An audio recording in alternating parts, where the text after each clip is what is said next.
SSLC ಪೂರಕ ಪರೀಕ್ಷೆ ಬಗ್ಗೆ ಪೋಸ್ಟ್ ಹಾಕಿದ್ದ ಸೂಲಿಬೆಲೆ ವಿರುದ್ಧ ಎಫ್ಐಆರ್ ದಾಖಲಾಗಿದೆ. ಶಿವಮೊಗ್ಗದ ಜಯನಗರ ಪೊಲೀಸ್ ಠಾಣೆಯಲ್ಲಿ ಈಗ ಎಫ್ಐಆರ್ ಆಗಿದೆ.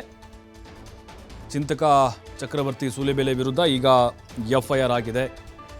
ಎಸ್ಎಸ್ಎಲ್ಸಿ ಪೂರಕ ಪರೀಕ್ಷೆ ವಿಚಾರವಾಗಿ ಒಂದು ಪೋಸ್ಟ್ ಹಾಕಿದ್ರು ಅವರು. ಅದೇ ವಿಚಾರ ಈಗ ಅವರಿಗೆ ಮುಳುವಾಗ್ತಾ ಇದೆ. ವಿಜಯಕುಮಾರ್ ಎಂಬುವರ ದೂರಿನ ಮೇರೆಗೆ ಕೇಸ್ ದಾಖಲಾಗಿದೆ.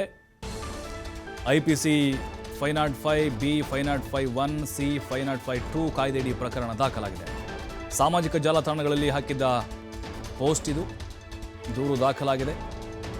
Karnataka state 10th standard examination ಏನಿದೆ ಅಲ್ವಾ,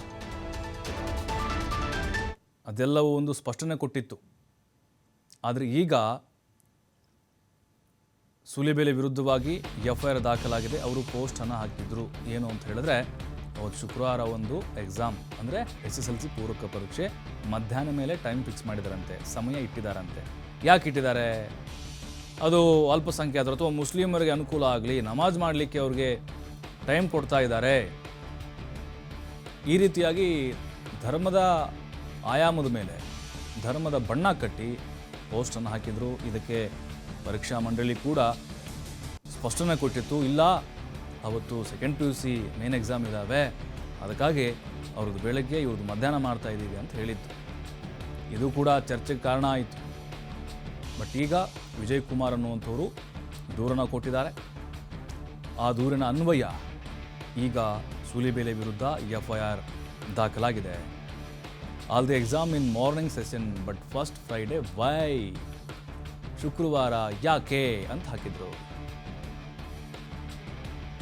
ಟೈಮ್ ಫಾರ್ ನಮಾಜ್ ಮಾಡಲಿಕ್ಕೆ ಆ ಸಮಯವನ್ನು ಫಿಕ್ಸ್ ಮಾಡಿದ್ದಾರೆ ಅಂಥೇಳಿ ಪೋಸ್ಟ್ ಮಾಡಿದ್ರು.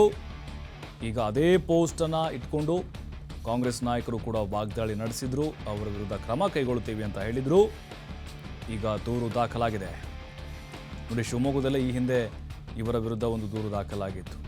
ಅವತ್ತು ಅವರು ಕೋರ್ಟ್ ಹಾಜರಾಗಿದ್ದರು, ಸ್ಟೇಷನ್ಗೂ ಹಾಜರಾಗಿದ್ದರು.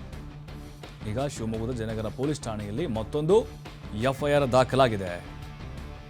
ಎಸ್ಎಸ್ಎಲ್ಸಿ ಪೂರಕ ಪರೀಕ್ಷೆ ವಿಚಾರಕ್ಕೆ ಸಂಬಂಧಪಟ್ಟಂತೆ ಅವರು ಮಾಡಿದಂತಹ ಪೋಸ್ಟ್ ಈಗ ಕಾನೂನಿನ ಸಂಕಷ್ಟವನ್ನು ತಂದೊಡ್ತಾ ಇದೆ.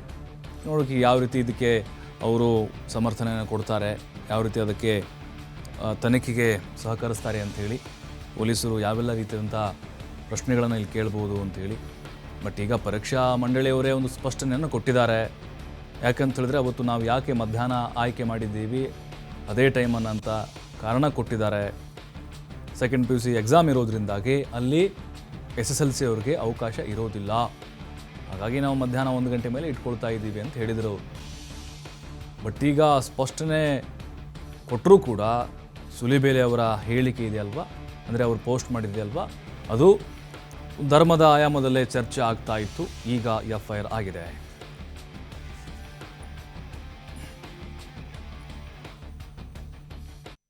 ನಾವು ಮೊನ್ನೆ ದಿನ ಚಕ್ರವರ್ತಿ ಸೂಲಿಬೆಲೆ ವಿರುದ್ಧ ದೂರನ್ನು ದಾಖಲು ಮಾಡಿದ್ವಿ.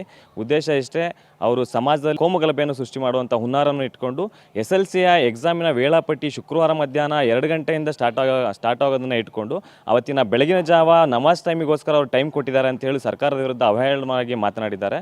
ಅವರ ಟ್ವಿಟರ್ ಖಾತೆಯಲ್ಲೂ ಸಹ ಅದನ್ನು ಟ್ವೀಟ್ ಮಾಡಿದ್ದಾರೆ.